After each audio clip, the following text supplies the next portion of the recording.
Alexa said to me, David, I know about gratitude, I know about appreciation, but I don't really feel it. I know the things I should be grateful for, but why don't I feel grateful? Hello and welcome to the Self-Belief Chief podcast. You're here with David Holman. Make sure to subscribe to the podcast for the latest episodes, the latest research, science, conversations that I have with clients. We have episodes with interviews, with real life coaching, so you can hear, clients of mine actually talking as well amongst these episodes. So look out for those. Otherwise, let's begin. So Alexis is talking to me about her inability to really feel grateful for things. She says, I know the things that I could or should be grateful for, but I just don't feel it. Now, the first thing to address is actually what's the individual going through? What's Alexis going through? Because when you go through something big or traumatic, if you're experiencing grief, for example, it's okay not to be grateful. It's okay. It's okay not being okay. When I work with people, the first thing I don't do is talk about all the things they should be grateful for. Because when you're going through grief or something traumatic or something big, you don't feel it. I've been there. It just goes. You don't feel grateful for anything. So the first thing is really to address, are you in a really difficult stage where, you know what, it's okay if you don't feel grateful. It's fine. It will come back. That's the first part. But the second part is something Alexa said. Something she said is really, really key and really important, but she won't have noticed. She said, David, I don't feel grateful. Feel is the operative word.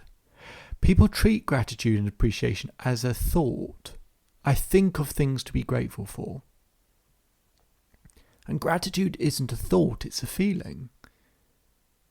It's not just by having a thought that we ultimately feel something. It's our body, it's our physiology, it's lots of things that create feeling. So she asked me, David, how can I more intensely feel gratitude?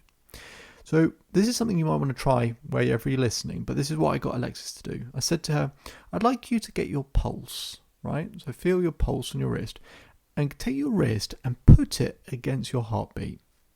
So put your wrist against your heartbeat so you can feel your pulse against your heartbeat. She can feel her heartbeat against her wrist. I said to Alexis, now close your eyes. I said, okay, now what's going to start happening is we're going to pull in things that you could be grateful for. But I want you to keep your wrist on your heart. The reason I was getting her to keep her wrist on her heart is what they find when you think of being in a relaxed, comfortable state. You imagine as a baby you were held potentially against your mother's chest. Part of the soothing comfort was actually feeling another heartbeat. Now your heart doesn't know that your pulse is you, right? It can easily think it's another human being with another heartbeat. So you put your pulse against your heartbeat, and for your heart it feels like it's someone else. It's that small bit of pressure on your chest. And what they find is, if you pull in things that you're grateful for, and you keep your wrist there, and you do that for 2 minutes, something amazing happens. So your ECG and ERG, so those jaggedy lines that you see on in a hospital, your sort of heart rate monitor and things like that, and your brain waves, they're those jaggedy lines. So they're really always sharp and pointed, and they're always sort of out of sync with each other. But if you keep your pulse on your heart, and you think of things you're grateful for, close your eyes, think of things you're grateful for. In 2 minutes, what happens is they find that both your brainwaves and your heart rate, so those jaggedy lines, they start to smooth out. And not only do they smooth out, they sync up.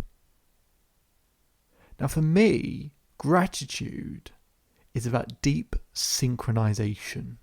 To really be able to feel something, your body has to feel in unison. It has to feel synchronized. And that's a way to do it. So you pull in things you're grateful for. So I get Alexis to do this. And I say, okay, think of a moment you're really proud of. And I want you to reach out with your left hand and I want you to pull that into your chest. Think of a moment you're really proud of. Okay. Think of another moment you're proud of. Pull that one in as well. Okay. Keep your wrist on your heart. I'd like you to think of someone in your life that really makes you smile. Pull them in. And really feel it. And now I'd like you to pull in someone that is always supportive, always caring, always considerate. Pull them in. I would like you to think of some places that you've travelled to, that you've had the privilege to see and visit. Pull those in. I'd like you to pull in a quality about yourself that you do like, that you really respect, you think is really good, that you really appreciate. Pull that in. And pull in another quality that you really appreciate about yourself as well. Now I want you to think of a playful moment. Any age, a playful moment from your life. Pull that in, something that you really enjoyed, really loved, really cared about. And then pull in another one. So with Alexis, I'm going through all these different categories. There are more categories I go through. But I get her in firstly a physiological state where she feels more, synchronized, more harmonious, a bit more relaxed.